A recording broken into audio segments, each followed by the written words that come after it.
అబ్బో ఇక్కడ కేజీ చీరలు కొంటే అర కేజీ చీరలు ఫ్రీ అంట. మంగళ్య షాపింగ్ మాల్ కేజీల్లో సేల్, టన్నుల్లో ఆనందం. ఆంధ్రప్రదేశ్ లో సీఎం చంద్రబాబు అధ్యక్షతన ఇవాళ వెలగపూడిలోని సచివాలయంలో కేబినెట్ భేటీ కాబోతోంది. ఉదయం 10:30 ప్రారంభమయ్యే ఈ సమావేశంలో రాష్ట్ర అభివృద్ధి, పెట్టుబడులు, మౌలిక సదుపాయాల ప్రాజెక్టులు, పరిపాలనా అంశాలపై చర్చించనున్నట్టు తెలుస్తోంది.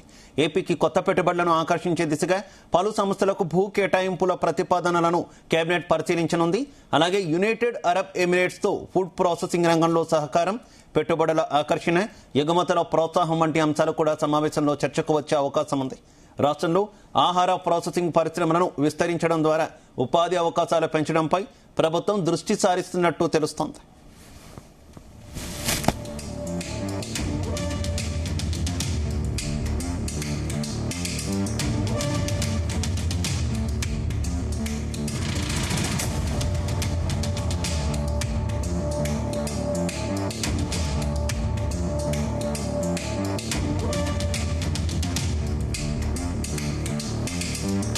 ఇక ఆగస్టు 1వ తేదీన విజయనగరం జిల్లా భోగాపురంలో నిర్మితమైన అల్లూరి సీతారామరాజు అంతర్జాతీయ విమానాశ్రయాన్ని ప్రారంభించేందుకు ప్రధాని మోదీ రాబోతున్నారు. ఈ నేపథ్యంలో విమానాశ్రయం ప్రారంభోత్సవాన్ని విజయవంతం చేసేందుకు చేపట్టాల్సిన చర్యలు, భద్రతా ఏర్పాట్లు, ప్రజా భాగస్వామ్యం వంటి అంశాలపై మంత్రులకు సీఎం దిశానిర్దేశం చేయనున్నట్టు తెలుస్తోంది. విమానాశ్రయం ద్వారా ఉత్తరాంధ్ర ప్రాంతానికి పెట్టుబడులు, పర్యాటకం, పారిశ్రామిక అభివృద్ధి అవకాశాలు మరింత పెరుగుతాయని ప్రభుత్వం అంచనా వేస్తోంది. ఇదే అంశానికి సంబంధించి మరింత సమాచారం మా కరెస్పాండెంట్ నాగేశ్వరరావు అందిస్తారు. నాగేశ్వరరావు.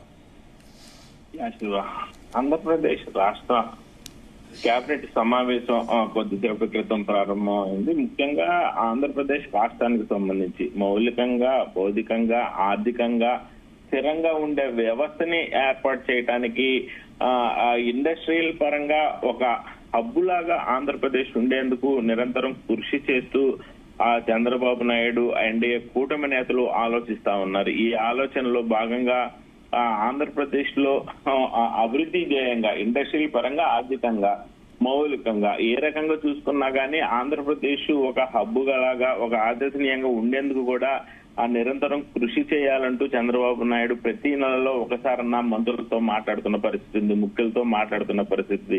దాన్నే ధ్యేయంగా చేసుకుని నేటి కేబినెట్ సమావేశం జరగనుంది. రాష్ట్ర ముఖ్యమంత్రి చంద్రబాబు నాయుడు అధ్యక్షతన జరగనున్న ఈ యొక్క కేబినెట్ సమావేశానికి సంబంధించి అందరూ రాష్ట్ర వ్యాప్తంగా అమరావతి చేరుకున్నారు. కొద్దిసేపటి క్రితం మీడియా సమావేశం, కొద్దిసేపటి క్రితం కేబినెట్ సమావేశం ప్రారంభమవుతున్న పరిస్థితి. ముఖ్యంగా ఈ కేబినెట్ సమావేశానికి సంబంధించి చంద్రబాబు నాయుడు పలు రకాల కీలక నిర్ణయాలు తీసుకుని ఉన్నారు. దానికి కేబినెట్ ఆమోదం కూడా తెలపనుంది. ముఖ్యంగా రాష్ట్రం రాజధాని అభివృద్ధి ధ్యేయంగా రాష్ట్ర రాజధాని వేగంగా అభివృద్ధి చెందేందుకు రాష్ట్ర రాజధానిలో సీడాక్సిస్ రోడ్డు, రాష్ట్ర రాజధానిలో భూములు కొనుగోలుకు సంబంధించి ఇబ్బందికర పరిస్థితుల గురించి కూడా ఈ యొక్క కేబినెట్ సమావేశంలో కీలకంగా నిర్ణయాలు తీసుకొని ఉన్నారు. ఆమోద ముద్ర కూడా వేయనున్నారు. అలాగే ఏదైతే కేబినెట్ కు ముందు దాదాపుగా 25 కీలక ప్రతిపాదనలు రానున్నట్లు కూడా మనకి తెలుస్తా ఉంది. ఈ యొక్క కీలక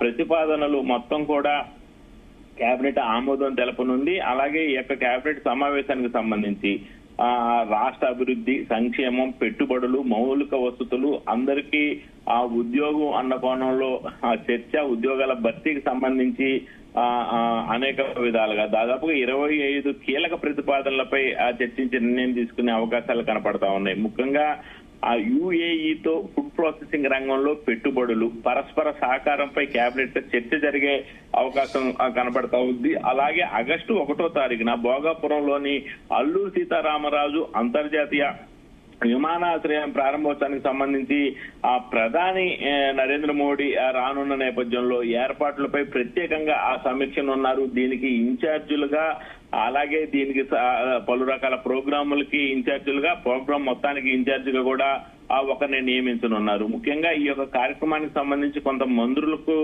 ప్రత్యేక బాధ్యతలు అప్పగించనున్నారు. అలాగే విమానాశ్రయానికి విస్తృత ప్రచారం కల్పించాలని కూడా ముఖ్యమంత్రి చంద్రబాబు నాయుడు మంత్రులకి దిశానిర్దేశం చేసే అవకాశాలు కనపడుతున్న ప్రక్రియ అయితే జరుగుతోంది. ముఖ్యంగా సోషల్ మీడియాలో జరుగుతున్న దుష్ప్రచారంపై కేబినెట్ సమావేశం అనంతరం ప్రత్యేకంగా కూడా చర్చించినట్లు తెలుస్తా ఉంది. అలాగే ఏపీఎస్సి అలాగే ఏపీఎస్ఎల్ పిఆర్పి ద్వారా 3,128 ఉద్యోగాల భర్తీకి ఆమోదం లభించే అవకాశాలు కూడా కనపడతా ఉన్న పరిస్థితి ఉంది. అలాగే 50 ఏళ్లలోపు చేనేత కార్మికుల కోసం నేతన్న భరోసా పథకానికి ఆమోదం తెలిపే అవకాశం ఉంది. ఏడాదికి 25,000 ఆర్థిక సాయం అందించే ప్రతిపాదనను కూడా ఈ యొక్క కేబినెట్ లో పరిశీలించనున్నారు. ముఖ్యంగా వంశధార నేరేడు బ్యారేజీ నిర్మాణానికి సంబంధించి 641.10 లక్షల కోట్ల ప్రతిపాదనను కూడా అంగీకరించే పరిస్థితి ఉంది. అలాగే హంద్రీ నీవా ఫేజ్ 2 వ్యయాన్ని కూడా